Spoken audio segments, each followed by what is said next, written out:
Vía Pública.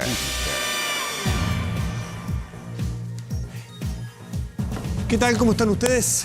Muy buenas noches. Bienvenidos a Vía Pública. El Banco Central dio a conocer esta mañana las cifras del indicador mensual de actividad económica. ¿Escuchó usted una frase que se llama, una palabrilla que se llama el IMASEC? Es eso, la actividad económica mensual. Bueno, en este caso corresponde a octubre. Esta cifra cayó un 3,4%. Hasta aquí probablemente a la gran mayoría de nosotros no nos dice mucho. 3,4%, ¿qué es lo que es eso? Primero quiero decirle que es muy por debajo de las expectativas que manejaban los expertos. Esa es una cifra que da el Banco Central. Le puedo decir también que es la actividad de un mes más baja en los últimos 10 años, octubre. Eso lo que señaló el Banco Central, este IMASEC, para el octubre del 2019. Y esto se compara con el octubre del 2018.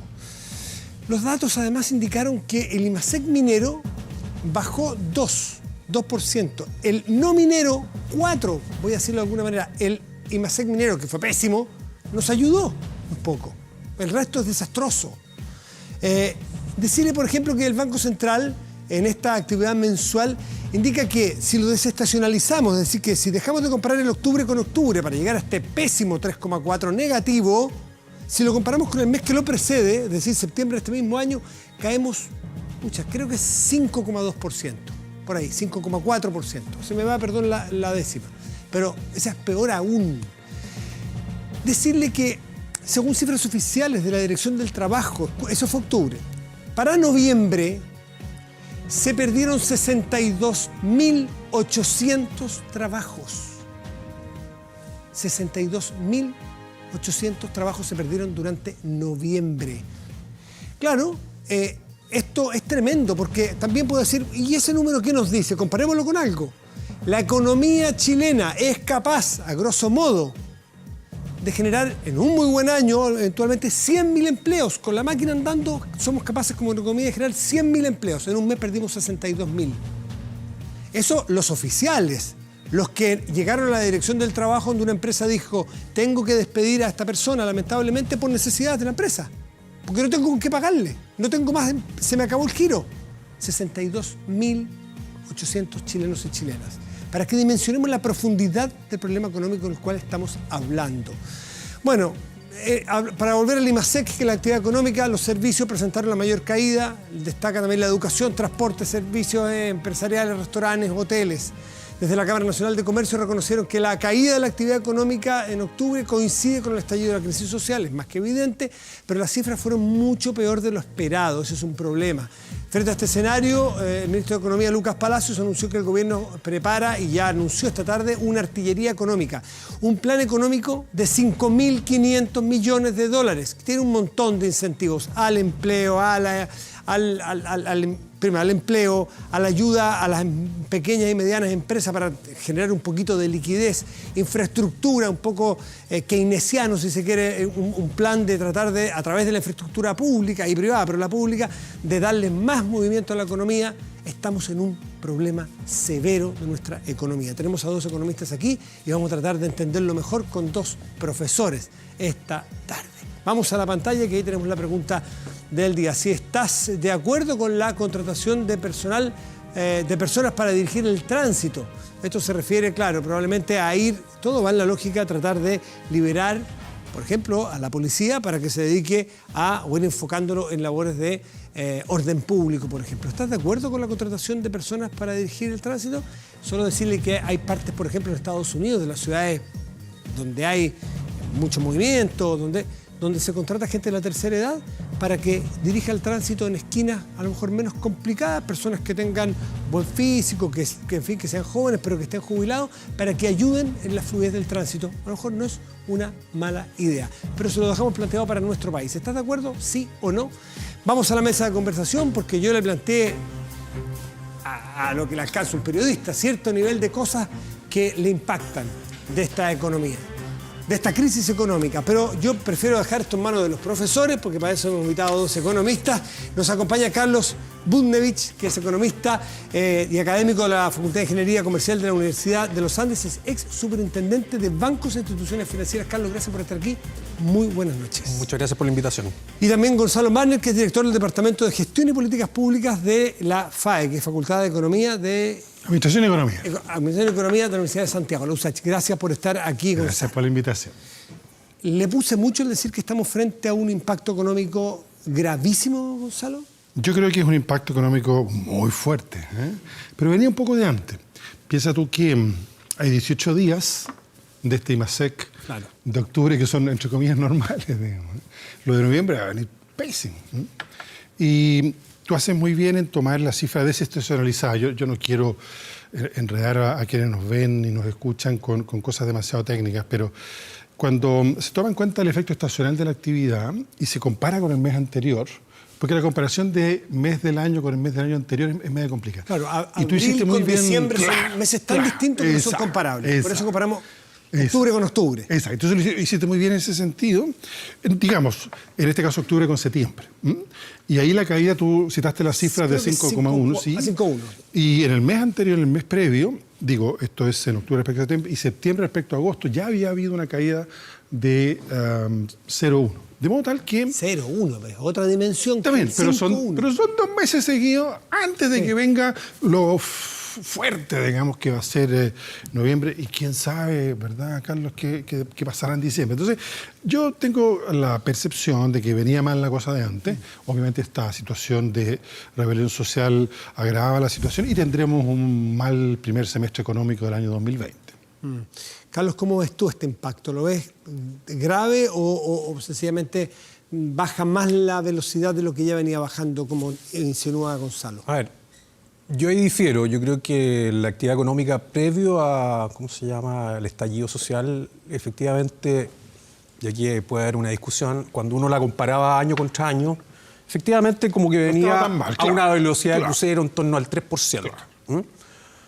Yo creo que comparar un mes con otro con la desestabilización, yo creo que puede tener algunos problemas. Entonces yo prefiero mirarlo como de la perspectiva más anual, porque en el fondo son comparables. Ya se elimina también el efecto estacionalidad, digamos, cuando uno compara mes de este año con el mismo mes del año pasado. Que además entiendo tuvieron la misma cantidad de días hábiles. Además es un punto súper importante porque lo hace mucho más comparable. Cuando hay número de días hábiles distintos, hay efectos número de días hábiles. Podría haberla. Exactamente. Ahora, ¿qué es lo que ocurre? El efecto es importante y como tú bien dijiste, Matías, el mercado previo a que el Banco Central informara lo que pasó con el IMASEC está estimando algo en torno a un nulo crecimiento del IMASEC, un poquito menos quizás, pero en torno a eso, el 0%.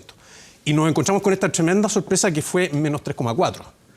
Que quiere decir que en los días que no fueron normales, como bien decía Gonzalo, efectivamente el efecto que tuvo sobre la actividad económica, el estallido social, con las manifestaciones, sobre todo en la parte más de dificultades, por ejemplo, de desplazamiento, acortamiento de los horarios de trabajo. Déjame preguntarle, sí. Esto tiene más que ver con eso, ¿no? Con la acortamiento de las jornadas, con días que no abrieron. No necesariamente aquí está el problema de la destrucción del saqueo, tiene que ver con una actividad económica que se desinfló, ¿o no?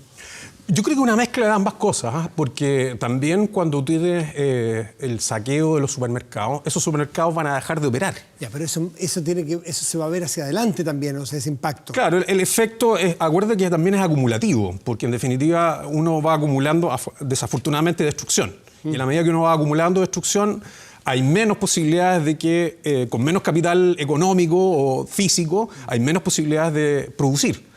Pero adicionalmente está el tema del desplazamiento y también de las dificultades que pueden haber por las interrupciones en las carreteras. Déjame darte una cifra como para dimensionar esto. Las exportaciones en octubre, año contra año, cayeron 20%. ¿Qué quiere decir eso? Seguro que está relacionada con el corte de las carreteras y la dificultad de poder transportar las mercaderías para ser exportadas. Y las paralizaciones de algunos puertos. Entonces, ahí tienes un efecto que es bastante importante. Y me refiero, si uno mira y descompone los efectos en las exportaciones, en torno al 21% fue una caída en la parte de exportaciones mineras. En torno al 30% fueron caídas de exportaciones agropecuarias y silvícolas. Entonces, lo que estamos viendo es que efectivamente nuestra capacidad de exportación ha sido afectada en forma importante, más allá de lo que puede haber sido el consumo interno. Yo tengo una visión súper distinta en eso. Perdona, no sé, Matías, por favor, por ahí por la favor. en Buenalid, por supuesto. Yo creo que había problemas en el proceso exportador, en la logística, ¿verdad? Pero que, preguntando, más o menos se han ido normalizando. Ha habido problemas, por favor, pero... Y el sector exportador va a tener una rentabilidad que no les cuento con la variación del tipo de cambio, ¿verdad? Yo creo, fíjate, sobre todo con esto de la medición de los 18 días y el resto, los otros 12 días, yo creo que hay un cambio de conducta, fíjate, fuerte en el comportamiento de consumo. Ante esta situación de tanta incertidumbre, además de los problemas de, en fin, acceso a los lugares físicos del consumo, como bien sabemos, yo creo que hay una retracción del consumo. Esto significa algo no necesariamente terrible en materia económica, que es el hecho de que cuando no se consume se está ahorrando o desendeudándose, ¿verdad? De manera tal entonces que ahí van a haber una serie de fenómenos contradictorios. Yo, antes que economista, soy ciudadano y como soy partidario de las manifestaciones, nadie tiene por qué compartir ese punto de vista, pero es mi punto de vista. Yo no creo que haya que forzar la mano y decir ahora, además de las destrucciones, en fin, fíjese la parálisis económica. Venía de antes y no creo que vaya a alterar tanto la situación al punto que sí lo ha alterado la rebelión social, que eso sí es un factor que tiene paralizada a la sociedad, claramente. Bueno, pero tú habrás visto, como muchos ciudadanos, que durante, sobre todo las primeras 4 semanas, llevamos 45 días, los primeros 30 días, por así decirlo, el primer mes, eran jornadas que prácticamente eran de mediodía en las grandes ciudades, ¿no es cierto? Prácticamente, porque se trabajaba hasta, incluso los bancos estaban cerrando a las 12 del día en muchas partes. Esa es una rueda, una bicicleta que se desinfla. ¿Eso no es lo que está explicando usted más cerca de tu juicio? El que las jornadas no duran 8 horas, sino que duran 4. 12 días de 18, ojo. Vuelvo a repetir. Sí. En noviembre vamos a ver... 12 de 30. Digo, 12 comparado con 18, 12 de 30. Sí, claro, porque hubo 18 días o 17 días antes de este estallido. Entonces, mira, mi punto es el siguiente. Fíjate esta discusión que teníamos en ese momento, ¿verdad? A las 40 horas. Yo digo que hemos pasado a las 35, ni siquiera a las 40 horas. Es bien impresionante, porque uno pregunta a las personas que están en la actividad productiva, gente con la que uno tiene confianza, en fin. Entonces, efectivamente, había una adaptación de las empresas impresionante. Actividad intensa de 9 a 1 de la tarde, cierta actividad después y ya la gente se va temprano, ¿verdad? Mucho más que antes. Metro, movilización. Incluso hay gente que a uno le comenta que hoy día en los barrios, en las plazas, se empiezan a ver no solo las mamás con los niños, sino también los papás, digamos, por simplificar el cuadro familiar. De modo tal que aquí hay una adaptación de las empresas a nuevas circunstancias. Yo no digo que sea bueno o malo, digo que están pasando estas cosas. Y no tengo tan claro cuál va a ser el efecto final. Yo creo que la sociedad nuestra está en un momento muy crítico, muy duro. Yo creo que hay un impacto emocional, sobre todo, tremendamente fuerte. ¿Cuánto impacta eso en la productividad, en la capacidad de concentrarse, ¿verdad?, en las labores en que se está? Lo veremos. Lo importante es que... bueno, es bien conocido el cuento famoso de los chinos de que las crisis son también oportunidades. Pero tú crees, y aquí le hago la pregunta a los dos, que si vamos a trabajar de 9 a 1 súper concentrados, después del almuerzo un rato, bueno, y después tempranito para casa, que a lo mejor tú dices, así va a quedar, ¿eso en algún momento se va a compensar con las caídas de la actividad y que vamos a poder volver a tener proyecciones de crecimiento deseables para adelante? Deseable me refiero ser capaz de generar empleo y sacar a gente de la pobreza, a los ritmos que lo sacó durante los últimos 30 años. Así ha sido en este periodo. Pero obviamente para adelante la cosa cambiará. El punto está en que me da la impresión de que hay una nueva conversación sobre horario en las empresas. Lo que antes estaba establecido, como que no se movía mucho, por razones buenas, malas o más o menos. Hoy día hay fíjate, este tema de la adaptabilidad de las empresas.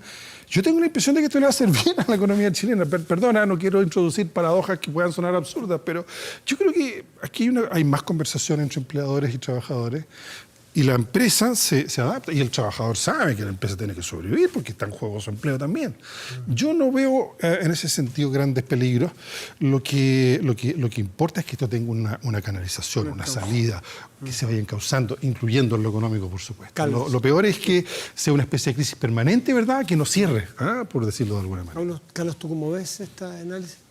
Mira, yo creo que las jornadas laborales generan más actividad económica, las jornadas laborales normales, porque tú bien dijiste, Gonzalo, yo creo que en este mes y medio todos hemos estado trabajando en nuestras cosas, pero además con un ojo pensando en lo que está pasando en el país. Y entonces yo ahí me tomo las palabras de Gonzalo. Yo creo que además de que los horarios han sido más cortos, yo también creo que la productividad ha bajado en esta semana. Por hora no, ¿Por jornada? Por hora No, por la jornada. Porque en definitiva es muy difícil concentrarse, Gonzalo, cuando uno está preocupado por el país y por la seguridad pública, y por otro lado tratar de también responder ante lo que son las responsabilidades uno en el trabajo. Entonces yo creo que, y coincido con eso también, que yo creo que todos hemos experimentado de alguna manera, y aquí me estoy saliendo de la economía, un cierto estrés psicológico. Porque Chile, en los últimos 30 años, tuvimos un comportamiento súper tranquilo a nivel social. Quizás no se había manifestado, a lo mejor estaba encapsulado en alguna parte, debajo de la alfombra. No en vano era uno de los países, no sé si de Latinoamérica o del mundo, que tenía mayor consumo per cápita de ansiolíticos. Sí. Por lo tanto, había un estrés debajo de la alfombra, a lo mejor. Sin y duda. eso la economía o la política no lo identificó a tiempo. Sí, sin duda. Sin duda. Y eso me imagino que también afecta de lo laboral. De todas ese maneras. cambio estructural me imagino que se refiere a Gonzalo. Si tú crees que le ves la mitad del vaso lleno a lo que está pasando. Yo creo, mira, hay algunas cosas que pueden ser positivas, que yo creo que, por ejemplo, la jornada puede ser más flexible, como tú bien planteas, y eventualmente uno también puede, responsablemente, a lo mejor trabajar desde la casa. Sobre todo cuando hay, por ejemplo, trabajos que tienen que ver con computación, con efectos a distancia. Déjame darte un ejemplo. Yo creo, por ejemplo, la actividad económica online, digamos, en los sistemas computacionales, en Internet. Eso, en general, ha funcionado mucho mejor que la actividad económica que tiene que ver con la presencia física de las personas. Porque si tú miras, en general, la actividad económica transaccional ha seguido funcionando. Uno puede seguir haciendo transferencias bancarias. Es decir, yo creo que hay una parte de la economía que obviamente también se ha afectado, pero no en la magnitud cuando uno la compara con transacciones que requieren la presencia de las personas físicamente. Gonzalo, ¿cómo te explicas tú, dado que tú haces una mirada bastante preocupante, obvio, porque estamos en una crisis, pero tú miras con más facilidad que otros agentes la mitad del vaso lleno? ¿Cómo miras tú este dato de la Dirección del Trabajo, que en noviembre se perdieron 62.800 y algo, creo que 62.49, empleos formales, no sabemos cuántos informales, 62.000 empleos? ¿Cómo te lo explicas tú? Octubre, ¿verdad? No, noviembre. Noviembre, perdón. Bueno, se explica por la situación que estamos viendo. Las personas tienden a consumir menos y ahorrar más. Tiene cosas malas y cosas buenas. Y las empresas, evidentemente, también, ante una situación de ventas que se ha deprimido, tienden, desgraciadamente, ¿verdad?, a despedir parte de su personal. Una de las medidas que me pareció interesante que se anunciaron hoy día es esto de que se pueda hacer uso cuando haya un pacto empleador-trabajador de eventual disminución de jornada, que se pueda financiar parte de esa disminución, ojalá para mantener el salario, si no entendí mal la medida que se busca tomar, que va a requerir un proyecto de ley, usar los recursos que están acumulados en el seguro de desempleo para esos efectos. Es un poco el esquema alemán de cómo abordaron ellos la crisis del año 2009. Lo peor de todo, lo más dramático sería que esta crisis terminara con, sobre todo en los meses que vienen, los más inmediatos, con una gran cantidad de despidos. Y por eso es que hay políticas que activar fuertemente en ese sentido. Entonces, claro, el optimismo y el pesimismo depende mucho, te fijas, de la capacidad de reacción. En la economía, lo principal ocurre en la empresa, pero obviamente está el marco regulatorio general y ciertas medidas de emergencia. A mí lo que me parece que abunda en el sentido del vaso medio lleno, Matías, es que hay un cambio de equipo político y económico. y gente que me da la impresión está tratando de leer las complejidades de la situación cuanto antes había un esquema mucho más cerrado. Y cuando hay más apertura intelectual y emocional al diálogo con el otro, con el que se está planteando cosas diferentes, eventualmente las cosas pueden acortarse en cuanto a la prolongación de las crisis, como a lo mejor ir generando un país mejor. Desgraciadamente, en las medidas de hoy día no se abordó el tema de las pensiones. Nadie ha propuesto todavía una fórmula que implique un aumento de las pensiones contributivas. Sí, claro, se va a subir con un enredo, hay una discusión, la solidaria, ¿verdad? Pero ¿y las contributivas? Porque ahí hay un problema enorme. Más allá, hubiera habido no estallido social, era un debate que ya está en la sociedad chilena, ¿verdad? Y yo espero que haya fórmulas creativas. Yo he estado trabajando con una serie de gente vinculada a la Federación Regionalista Verde Social, una cosa media larga. Yo soy independiente actualmente, pero socialista. Exacto. Entonces ahí hay una cierta propuesta que incluye que, por ejemplo, una parte de la cotización vaya... Hoy día se está discutiendo si 1 o 2 puntos de la cotización adicional. El 10% nuestro va a nuestros fondos de capitalización individual. Y ya se está hablando de 5 puntos y medio más que...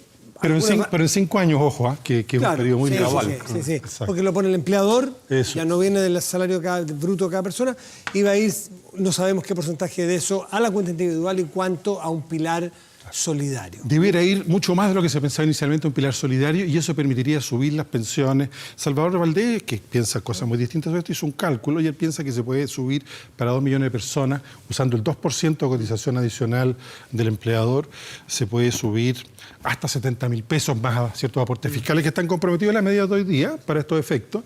Con un poco de creatividad y un poco de empuje se puede llegar a más. Y eso sería muy bueno. Carlos, como innovación en nuestra sociedad que está bloqueada en temas. ¿Qué destacas de los anuncios de hoy del ministro Briones? Bueno, primero yo creo que se acusó recibo de la necesidad de flexibilizar la regla fiscal.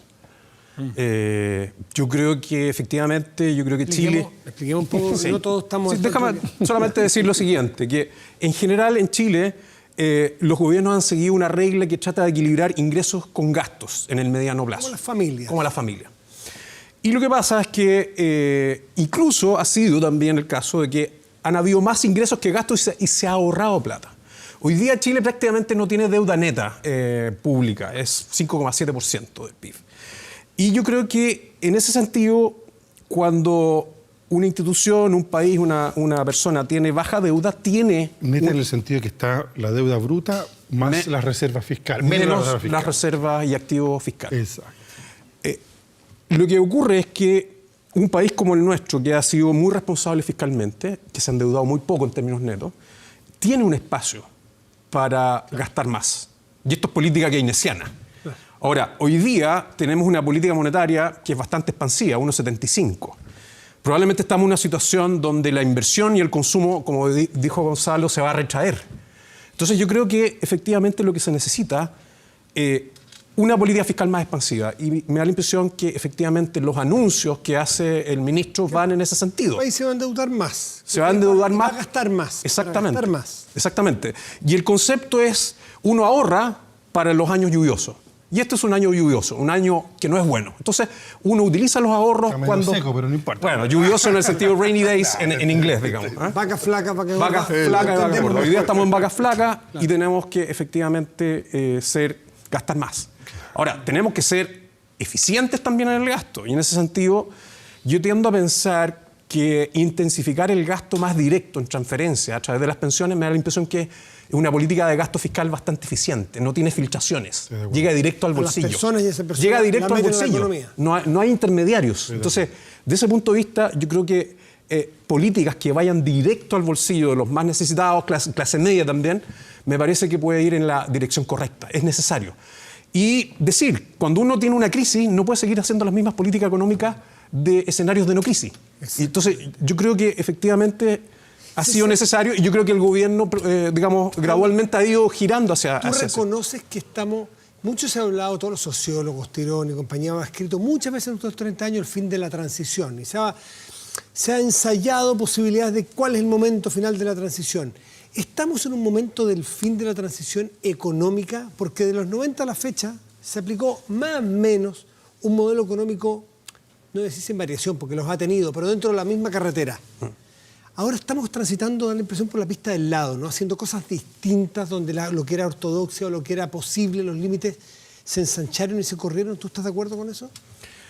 Yo creo que efectivamente quizás durante los últimos 30 años en la política fiscal hubo un principio muy básico que era la focalización. Y la focalización en los más pobres. Y yo creo que Chile logró efectivamente sacar de la pobreza a una gran cantidad de gente. Si no recuerdo mal, a comienzos de los 90 era alrededor del 45% de la población que era pobre. Hoy día estamos hablando del 8%. Pero medido con la misma vara, claro. Este 8 era cerca de 68. Exactamente. Dicho por el ministro Exactamente. de Social. Ahora, Moreno. ¿qué es lo que ocurre? Es que todo, digamos, el país ha mejorado. Y yo creo que como el país ha mejorado y ha crecido, también es importante que todos se puedan beneficiar del crecimiento económico. Y en ese sentido yo creo que hoy día la política social o la política de transferencia fiscal, yo creo que tiene que ir a más personas, no solamente al sector más pobre, sino que también a la clase media, que muchas veces, por riesgos en que incurre, se ve rápidamente afectada y puede rápidamente caerse de lo que es clase media. La clase media quedó en un sándwich entre los que tienen posibilidades y los más pobres que tenían mayores asistencias. Y aquí los del medio, hace tiempo venían diciendo, ¿y a nosotros cuándo los del medio? Yo creo que es ahora. La focalización es a los más pobres, los ricos por sí solo podían. Ahora parece que, Gonzalo, tú ves que la economía y los economistas, de derecha a izquierda, han salido de la caja, como dicen los gringos, y están mirando las cosas con límites distintos. Desgraciadamente somos un país bien conservador, María, tú sabes, Bueno, en el sentido de nuestra rigidez ambiental. Tú aludes lo de Tironi, compartimos labores en el gobierno del presidente Elwin. Él escribió, en fin, un enfoque, el fin de la transición, al fin del gobierno del presidente Elwin. Y yo escribí un documento que por supuesto no leyó nadie, pero eso no importa, que se llama La transición inconclusa. Desde entonces hay un debate. Yo soy de los que cree que no había ninguna razón para llegar a esta situación de rebelión social, ninguna. No, yo escribí un artículo hace poco y me puse a citar un informe del Banco Mundial del año 2017, que de repente parece una especie de documento heterodoxo, así, de esos que son súper críticos, en fin. Entonces yo digo, oiga, otra vez están diciendo esta gente que no reconoce las virtudes del modelo chileno. Banco Mundial 2017, el informe oficial sobre el país. ¿Y qué decía? Decía, digamos, por lo menos tres cosas. Uno, el crecimiento proyectado a largo plazo por falta de diversificación económica va a ser menor que países comparables. Banco Mundial. Dos, la segmentación, la desigualdad social es de tal magnitud que eso afecta con las políticas públicas existentes el acceso a bienes de los distintos sectores de la sociedad. Y tercero, y lo mencionan, una cantidad enorme de chilenos y chilenas que quedaron debajo de la micro. Exacto. Y en todo caso en micros distintas. No entran en la economía, no consumen, no tienen... Y los que están en micros distintas. Porque claro, tenemos una clase media, el Banco Mundial la mide en 51%, pero dice que un tercio de ese 51% está muy cerquita. En la pisadera. Exactamente. Y lo tercero, es bien impresionante leer ese informe, repito, Banco Mundial, porque hace una cierta predicción del estallido social. Hacen una serie de mediciones de encuestas y otras cosas y dicen esto puede dar lugar a rebeliones sociales. Entonces, no es que no haya habido signos de alerta, señales de alerta. El problema es que no las quisimos escuchar, claro. Muchachos, muy interesante, pero tenemos otro invitado después. Sigue la hora, pero yo estaría horas tratando de entender gracias al aporte de ustedes. Así que, Carlos y Gonzalo, muchísimas gracias por estar esta noche aquí en Vía Pública. Al contrario, muchas gracias. Muchas gracias a ti, Matías. Vamos a hacer una pausa. Y antes los dejo con la pregunta del día. Si estás de acuerdo con la contratación de personas, que no sean los policías, para dirigir el tránsito, 68% cree que sí, 32% cree lo contrario. Pausa y volvemos en Vía Pública. Yo creo que los economistas somos malos para predecir.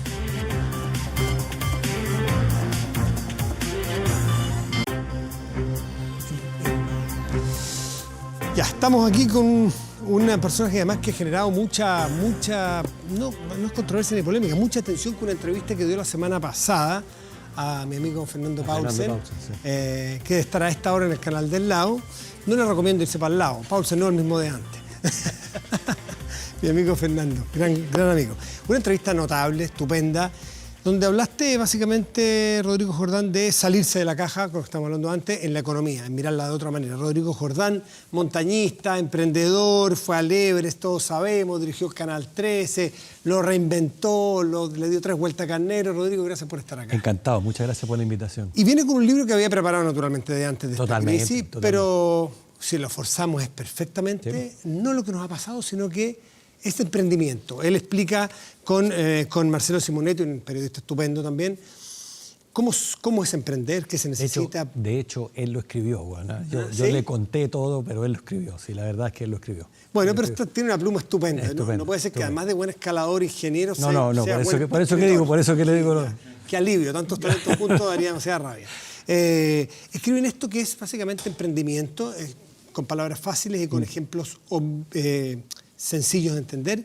Y yo creo que voy a poner este libro a disposición del caso chileno hoy. No lo que pasó, sino que cómo salimos, qué oportunidades tiene Chile para tener la escalera que usan los montañistas para sortear peligros. Chile puesto al 2019, Mira. con crecimiento al menos 3,4 en IMASEC, desempleo 62.000 perdidos en noviembre. Mira. Hazte esa. Yo creo, o sea, el otro día estuve con una mujer que se llama Nicole Romo, que trabaja en la Comunidad de Organizaciones Solidarias. Estaba en una reunión, en una especie de cabildo, ¿no? Una reunión con harta gente y gente muy importante. Y ella dijo, esto es una oportunidad para construir el país que nos merecemos. Y tal vez habría que empezar de ahí, ¿no? Porque lo primero que dice en el primer peldaño, que ya vamos a hablar de por qué son los peldaños, claro. pero el primer peldaño es un propósito, una razón profunda, y la palabra es propósito. No es meta, no es objetivo, no es resultado, ¿no? Es propósito, algo que te mueve, no solo del intelecto. Eso es lo que dice la RAE sobre emprender, tener un objetivo lejano y muy difícil de conseguir. Muy difícil, exactamente. ¿Sí? Entonces ella dice, esto es una oportunidad, dentro de todo lo difícil que está, es una oportunidad para repensar el país que no queremos, el país que nos merecemos. Y yo creo que de ahí hay que partir todo esto. De ahí hay que partir. Hoy día estamos en la chica discutiendo, ¿no es cierto?, si aprobamos la ley o el cambio constitucional para saber si los militares pueden salir a proteger los grupos estratégicos. No es para 40 años. No es para 40 años, exactamente. Entonces el país que nos merecemos. Y tal vez tomando ese primer peldaño por ahí puede andar. Y si tú tuvieras que poner ese foco al final en el horizonte, en el cual tú tienes que buscarle por dónde, ¿no es cierto?, poniendo las escaleras en un ventisquero, en un hielo que se puede caer, haciendo una analogía con tu expedición al Everest. Pero, Matías, primero expliquemos por qué lo de la escalera, solamente por eso.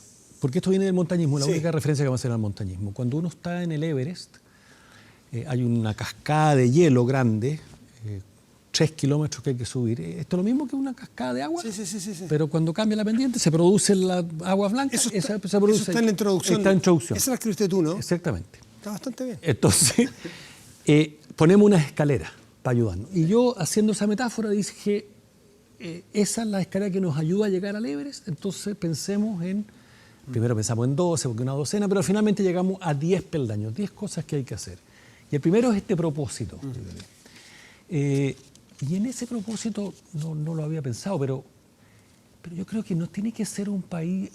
Por supuesto que algo hay de eficiencia, de crecimiento económico, pero un país más acogedor, por ejemplo, un país más justo, un país más inclusivo. Tú has sido consultor de empresas muchas veces y tienes fama de revolucionar la empresa y de incomodarla, ¿no es cierto?, para que surjan cosas de ahí. Las empresas también se ponen propósitos cuando hacen todas estas jornadas de búsqueda. No. Misión, propósito. Es que es distinto. No, yo sé que es distinto. Pero el propósito es fundamental. El propósito es fundamental. Y tomando lo que tú decías, hay un gran autor, dos grandes autores. Uno de ellos lamentablemente falleció, que se llama C.K. Prahalad, que escribió el libro La fortuna en la base de la pirámide, que se hubiera ganado el Nobel de Economía o el Nobel de la Paz, si hubiera vivido más. Ellos hablan de un propósito estratégico. Y yo siempre pongo este ejemplo, está en el libro. El Mundial del 62, para los que somos de esa futboleros. Juan Carlos Dittborn, cuando dijo en Lisboa, dijo, como no tenemos nada, lo vamos a hacer todo. O sea, es difícil de alcanzar. Mira, yo hago una crítica en el libro a los FODA, ¿no? Cuando yo hago fortaleza, oportunidades, que está bien, y eso viene de la ingeniería, entonces diseñamos no sé qué. Yo tengo un problema con eso, porque ese problema como que achata, como que bueno, esto es lo que podemos ser, no nos da mucho más para más, entonces aquí estamos, entonces estos somos. ¿Me explico? Sí, el propósito es sueño. El propósito es mucho más allá, mucho más. Y que uno dice, Rasgos de chuta, locura. no me da, no me alcanza lo que tengo, no me alcanza los recursos materiales, los recursos humanos, no me da. Por eso digo, con rasgos de locura. Exactamente. O sea, como Chile el 62 va a ser un mundial. Exactamente. Como la TAM va a ser de las 10 compañías más valiosas del mundo. Cuando lo propuso Enrique Cueto, ¿dónde se pegó en la cabeza Enrique Cueto, no? Cuando Felipe Berríos dice, oye, vamos a hacer 2.000 megaguas para el 2000, y hoy día tenemos un techo en toda América Latina con créditos del Banco Interamericano de Desarrollo. O sea, todo esto gallo no sabían hacer FOA. Mario Kreuzberger con el programa Sábado Gigante, cuando sale a toda América Latina. Son cosas que como nosotros de aquí, de detrás de la cordillera. Rodrigo Jordán, propósito para Chile, ¿qué se te ocurre? País más acogedor. Más acogedor, más justo, más inclusivo, ¿sí? Con todas las eficiencias del caso, crecimiento económico y riquezas, pero una cosa más emocional, diría yo. En el segundo y tercer peldaño es más o menos un primo hermano, porque tú dices aquí qué sueñas, tiene que ver con el propósito, y en el tercero un código de valores compartidos. Para ser acogedor tenemos que más o menos tener cosas en común para sentirnos... Claro, lo que ocurre, y sobre todo hoy día que está en la discusión constitucional la representación de los pueblos originarios, cuotas de género, menores de 18 hasta los 16, incluso hasta los 14 en el caso de la consulta municipal, uno dice, mira, de alguna forma Chile tiene una diversidad muy grande. Y por algunas veces damos por descontado que todos tenemos los mismos valores. Incluso puede ser aquello. Yo te pregunto a ti, le pregunto a mis alumnos, el respeto, por ejemplo, que hoy día está... ¿El respeto es un valor esencial en la construcción de una sociedad? Todo el mundo dice que sí. ¿Quién te va a decir que no? Pero la otra cosa es la conducta cotidiana en función de ese valor. ¿Cierto? Porque... Por ejemplo, yo siempre sostengo en Chile que nos faltamos el respeto. Uno en el lenguaje, y yo lo hago, yo soy el primer culpable de eso, ¿no? Sí, se me pasa muchas veces y tengo que pedir excusas. En el radio. Sí, se me pasa, sí, es verdad. Y pido excusas al respecto. Pero la puntualidad, por ejemplo. El tiempo mío vale el mismo que el tuyo. Exactamente. Entonces, ¿por qué uno cuando llega a algún lugar o ve una reunión parte 10 minutos tarde, 15 minutos tarde? Y más encima la gente te dice, el animador dice, oye, esperemos un rato que falta que lleguen otras 3 o 4 personas. ¿Por qué? ¿Sí? Entonces, ¿por qué no discutimos o no conversamos qué entendemos nosotros la aplicación de ese valor en nuestra cotidianeidad? ¿Sí? Entonces, eso es bien importante.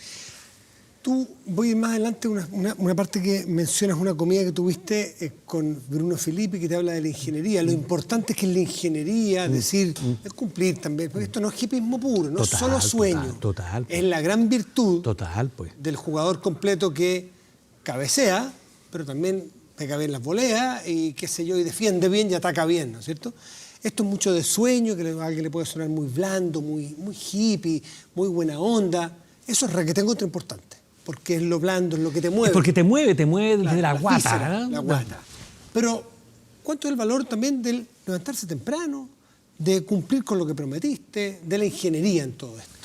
Yo diría que, más que levantarse temprano, que también está en el libro, pero yo diría, haciendo la metáfora del montañismo, es la construcción de campamentos. O sea, ya, está bien, ese sueño allá es prácticamente inalcanzable. ¿Cómo desgloso eso en lo que tengo que hacer mañana? ¿No? Yo hablábamos un grupo con el presidente Piñera a raíz de los anuncios hoy día económicos. ¿Fuiste de los que te invitó el presidente Piñera? ¿Que ha invitado grupos de personas a conversar? Claro, fuimos como unidad de organizaciones solidarias. Y yo le decía, presidente, perdone que le diga, yo no soy nadie, pero ¿por qué no hace usted, pone a todos sus ministros y hace un gran anuncio de una agenda social contundente, agresiva incluso? Un New Deal. ¿Sí? Y no esta cosa de que un ministro por allá hace una cosa, otro ministro por acá hace otra cosa, sino que una cosa más contundente. Hoy día algo de eso hizo caso, aparentemente. Algo de eso hubo hoy día. Pero todavía falta la agenda social, o sea, esto es una agenda, pero lo podemos discutir después. Entonces, yo insisto que a estas agendas le falta el plan completo. Mira, vamos a hacer, metáfora del montañismo, campamento 1, campamento 2, campamento 3 y campamento 4. ¿Estamos? Y nos vamos a preocupar ahora. ¿Está listo el plan? Olvidémonos del resto. Y vámonos y concentrémonos cómo sacamos el campamento 1. sacado el campamento 1, celebremos que tenemos el campamento 1 y entonces nos ponemos a trabajar al campamento 2. Pero hay un plan. Tener plan. Claro. En Chile no. O sea, ¿Y no teníamos plan que estamos en este problema? Chile tenía plan, que quizás no miramos, no lo evaluamos, no lo vimos si tenía lo fuga. que pasa es que no era un plan construido colectivamente. ¿Por eso tú crees que la Constitución es importante? Pues totalmente. ¿A eso te refieres con un plan? Pero totalmente, por supuesto. O sea, yo de verdad hoy día tuve un almuerzo con un sector de los senadores y les hacíamos ver que estábamos completamente con el trabajo constitucional. O sea, estamos de acuerdo con el acuerdo, ¿sí? Pero cuidado que lo hicieron y se dice esto entre cuatro paredes. Y yo empatizo. Está bien, eran 20 horas, tenían que hacerlo en esa forma, no tuvieron tiempo de preguntarle a la gente. Está bien, yo entiendo eso. Pero eso no significa que no es perfecto. O sea, que la gente quería participar. Si hoy día estamos pasando paulatinamente de una democracia representativa a una más participativa, con una mezcla, no digo que pasemos definitivamente. Entonces les decía hoy día, mira, antes de que salgan con la mesa técnica, pregúntenle a la galla, coméntenle, ¿no? Y no solo a nosotros, no al nuevo pacto social que yo represento, sino que a Unidad Social, a las mesas, que le pregunten a la gente, porque incluso en esa conversación se puede entender por qué no se puede una cierta representatividad, por alguna razón, ¿sí? No, siguen haciéndolo ahí en el Congreso. ¿Siguen desconfiando de los que no son expertos a tu juicio? El Transantiago es el gran ejemplo de cual se han escrito tesis y trabajos sobre expertos sin preguntarle a la calle, al usuario. Es que nosotros en el Servicio País, en la Fundación para la Superación de la Pobreza, siempre le dijimos a los expertos, que son los profesionales del Servicio País, son importantísimos los expertos, que estudiaron en la universidad, que trabajan y qué sé yo, que tienen su expertizaje. Pero cuando van a trabajar con los pescadores de Tocopilla, del sur de Tocopilla, los pescadores artesanales, no es que yo sé y ellos no saben. Tenemos saberes distintos que son simétricos, son complementarios. Entonces, cuando tú haces una acción, tú tienes mucho saber y por supuesto que los abogados constitucionalistas son esenciales en la construcción de una nueva constitución. Pero también tiene que saber la persona de la calle. Qué distinto hubiese sido el Transantiago si Marinaki hubiera estado en alguna comisión. Exactamente, tú tienes que complementar eso. Entonces yo, en el caso de los Servicios País, siempre les decía a los jóvenes profesionales, decía, cuidado con una arrogancia inconsciente, porque los cabros lo hacían de la mejor intención, pero era igual una arrogancia, era inconsciente. Entonces yo les decía, mira, trabajen con una humildad consciente, o sea, fuércense a ser conscientes. Yo tengo que aprender de ese pescador artesanal. Rodrigo, ¿cómo nos pasamos de la arrogancia tecnocrática al bandazo del otro lado, donde es prácticamente descalificar a los tecnócratas? Se le llama tecnócrata, es bastante peyorativo. Y solamente olfato, solamente guatas. ¿Cómo hacerlo para que en el ancho camino del medio estén tecnócratas yo creo que el principal error es que no escuchamos, de verdad. No se escucha. No nos escuchamos. No escuchamos, sí. Mira, yo se lo dije en la entrevista a Fernando y lo repito aquí, nosotros como sociedad civil también fracasamos. O sea, nosotros, y tú lo sabes, Matías, nosotros decíamos esto, lo veíamos, pero también fracasamos en no convencer, qué sé yo, a los medios de comunicación, a los empresarios, al gobierno, al Congreso, de que esto era muy grave. Y si uno miraba atrás ahora, entonces resulta que todos habían, o sea, estaban quemando el Instituto Nacional. Un mes antes de esto, y todos lo mirábamos como 2 días antes. Entonces lo mirábamos nosotros como esto, como quien mira un partido de fútbol, y entonces no me compete, no me atañe, ocurre allá. Porque no hacen ¿Por qué no hay? Ojo que todavía hay algo de eso, ¿eh? Yo creo que todavía hay algo de eso, todavía hay algo en la élite, en el barrio alto, ¿no es cierto? ¿Por qué no? ¿Qué está pasando, man? ¿Por qué no hacen esto? ¿Sí? ¿Por qué no me resuelven esto ya? Exactamente. Yo te saqué de la ingeniería, que es importante tener un plan, pero un plan, tú dices, hecho por todos. Y después la tercera parte... Ojo, que lo más probable, y lo pongo en el libro, lo más probable es que el plan así como lo planificaste no se cumpla. Porque pasan una cantidad de cosas increíbles, sobre todo en la montaña, pero en la vida van a pasar. Pero lo importante del plan, y hago el comentario de NASA, porque como se cumplieron 50 años de la llegada a la Luna, yo tenía 10 años cuando Yo 2 días. Entonces, imagínate. Entonces, pero para mí fue muy emocionante. En la NASA dice, el plan no vale nada. Lo que vale es el acto de planificación, ¿sí? De imaginar todos estos escenarios. Entonces, ahí sí que vale la tecnocracia, vale la ingeniería. Y yo confundí ingeniería con levantarse más temprano, que es la tercera pata, que es el sacarse la cresta, lo dice textual. Y es levantarse, o sea, tener el talento, tener la planificación, tener el sueño, pero si no se trabaja lo suficiente... Claro. Eso está en un capítulo aquí. Podemos decirlo en la cámara, comentábamos justo antes del programa. Este es un comentario que es mucha gente, pero yo se lo escuché a Juan Sebastián Monte, que hoy día está de profesor en Boston, compañero mío de montaña, dándole una charla a un equipo de hockey femenino chileno. Que relatábamos la experiencia en la montaña, entonces una hockeyista le dijo, sí, pero ustedes tuvieron mucha suerte, sin duda. O sea, te lo digo y lo he reconocido siempre, tuvimos muchísima suerte. Pero Juan Sebastián acota, ojo, que tuvimos mucha suerte, pero la tuvimos porque nos levantábamos muy temprano. O sea, los que se levantan temprano tienen más suerte. Yo le escuché a otro deportista que decía, sí, tuve suerte, pero fíjese, me pasa algo curioso que me he dado cuenta. Mientras más entreno, más suerte tengo. Claro, exactamente. Exactamente. O sea, es como decir, esto no se trata de suerte. Exactamente. Yo siempre he tenido esta discusión con los futboleros de quién es el más grande de los futbolistas del mundo, ¿no es cierto? Está, bueno, Maradona y Pelé, que son como los... Y yo, Pelé sin duda alguna, porque Pelé entrenaba, porque Pelé se sacaba la mugre por ser el mejor. Y Maradona es el ejemplo del despilfarro de talento. Exactamente. Pero Messi es la conjunción de talento y trabajo, ¿no? Puede ser, sí, puede ser. Y además es más moderno. Si yo, digamos, hemos pasado un poco de edad, pero todavía me quedo con Pelé. Oye, lo último, que hoy día el ministro Ignacio Briones, en este plan importante de inyección de ánimo económico y de inversión y de estímulo económico, toca algo que tú mencionaste en esa entrevista con Fernando, que está en YouTube, si quiere verla, seguramente vale la pena verla la semana pasada. Mencionabas que salirse por un momento de esta ortodoxia de la regla fiscal, gastar por un tiempo y romper el chanchito y gastar más porque este es el momento donde... O sea, lo que se... Y él anuncia hoy día el ministro de Hacienda que vamos a entrar en una fase de gastos más allá por de eso, lo que lo que dice la gente, ¿no es cierto?, esto de gastos permanentes e ingresos permanentes. ¿Sí? Está bien. Y eso en el mediano y en el largo plazo.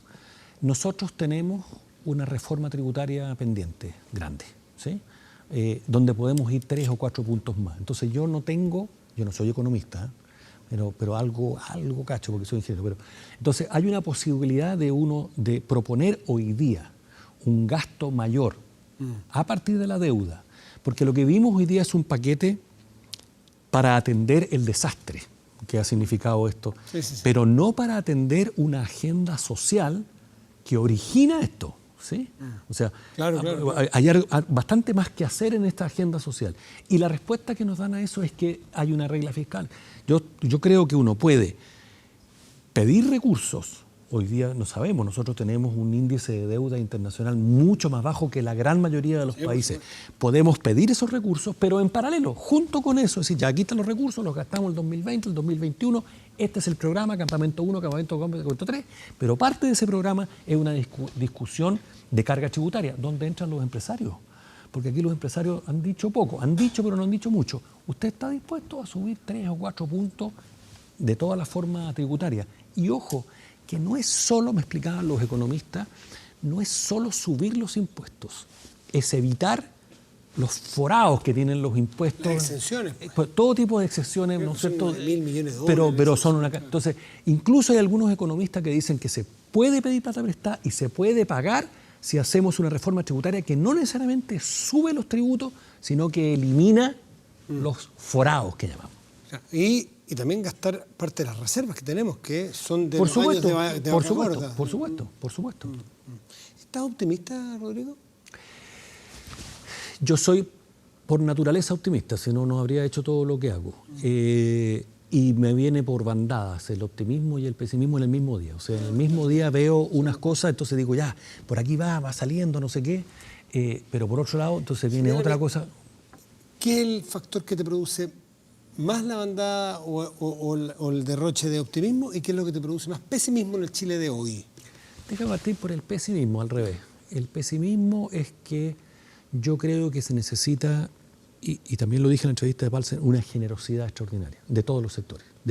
realmente. O sea, se necesita mucha generosidad, que todavía no termino de verla, ¿sí? En el sector político, mira la ventaja, entonces, ¿por qué no peleo aquí? Porque entonces vamos a tener más representantes, no sé qué. No estamos para eso. Eso es lo que te tiene más pesimista cuando ves mezquindad. Mezquindad. ¿Y qué elementos que has visto estos últimos días te hacen producir optimismo? Las conversaciones. Hemos armado conversaciones con gente muy importante en el gobierno, en el Congreso, en el mundo de las empresas, y todos dicen, no podemos correr el riesgo de que esto salga mal, y por tanto tenemos que ponerle voluntad a que esto salga bien. Entonces, las conversaciones que hemos estado teniendo, que han sido muchísimas, de verdad muchísimas, con todos los actores, con los cabros jóvenes, con los capuchas, con los primera línea en la calle, pero también con el Congreso, con los empresarios, con los... Mira, solo un comentario, en pregunta municipal, que no es plebiscito, sino que es una...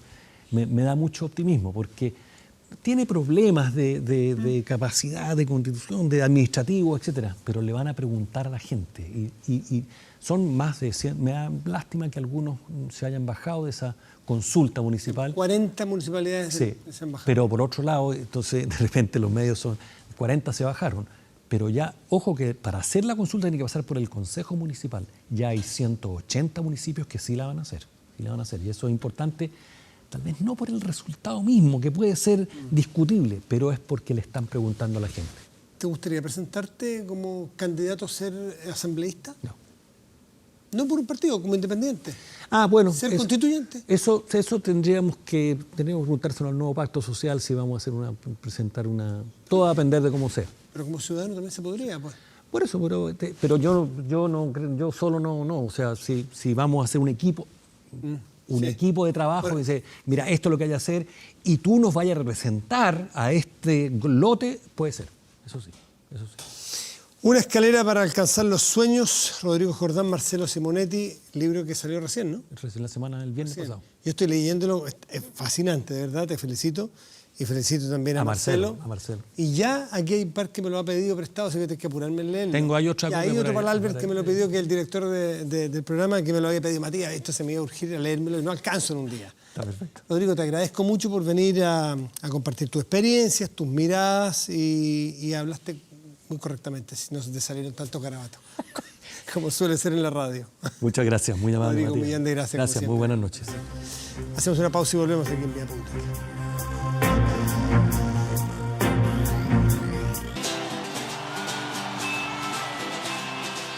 Ya estamos de vuelta aquí en Vía Pública, revisamos el resultado de la pregunta que los invitamos a participar. Si estás de acuerdo con que se contraten personas para dirigir el tránsito, el 68% sí, me parece una buena idea, el 32% que no.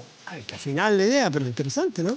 Cuando uno ve un carabinero dirigiendo el tránsito, lo puede agradecer, lo puede valorar, pero uno imagina que ese policía tiene competencias o se le ha preparado para otras cosas más complejas. Persecución del delito, investigaciones, inteligencia. Bueno, y racionalizando a esos recursos de la policía sería probablemente un gran avance.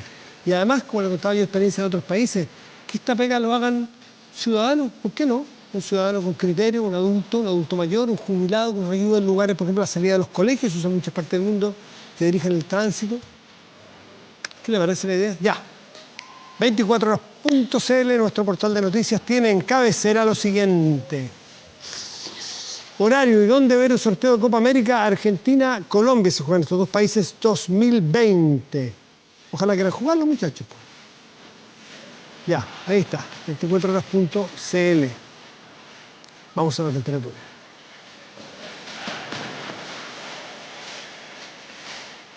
En 19 grados con 2 décimas, está nublado. Una tarde abochornada, aquí nublada en la región metropolitana. Así está ahora. En el ciudad porque hace calor además. ¿Qué es lo que ocurrirá mañana y pasado en esta región? Bueno, martes tendremos cielo despejado y la máxima probable de 30 grados.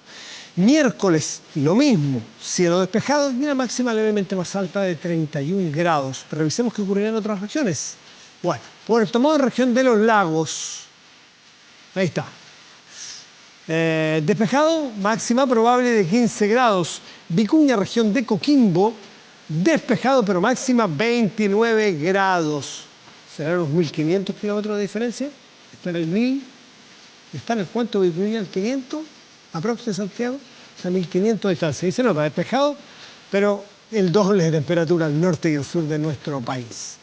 El 30 de noviembre y el 1 de diciembre, pero de 2001, los prisioneros, hace 18 años, Jorge González, Claudio Narea y Miguel Tapia volvieron a los escenarios. En el Nacional, en el Julio Martínez Prádanos de Ñuñoa, reunieron a más de 135.000 personas. Un show que duró casi 3 horas. Pasaron 12 para el trío original, 12 años para que el trío original volviera a los escenarios. Un plan que comenzó con 2 recitales y que continuó meses más tarde, con varias giras por Chile y el extranjero, un exitoso paso por el Festival de Viña y la grabación de un disco de canciones inéditas llamado Los Prisioneros, a 18 años del concierto histórico aquel. Este material volverá a estar disponible tras una remasterización bajo el estilo música y entretenimiento. El álbum en vivo volverá próximamente a las disquerías en formato vinilo. Esta noche despedimos Vía Pública con una canción que se ha convertido en el himno de esta movilización social desde el 18 de octubre. ¿Qué sentido hace lo que decían premonitariamente los prisioneros, ¿no? Desde San Miguel nos decían, ojo, hay un baile distinto, un baile de los que sobran. Nunca más podemos permitir que en Chile haya gente que sobre. Lo dijo Obama para los norteamericanos, un plan de educación para que no quede ni un niño atrás. No podemos dejar niños atrás cuando educamos. Aquí lo mismo, en versión chilena, en versión sanmiguelina. Nunca más chilenos que sobren, ¿ok? Ese es el compromiso. Buenas noches, gracias compañeros.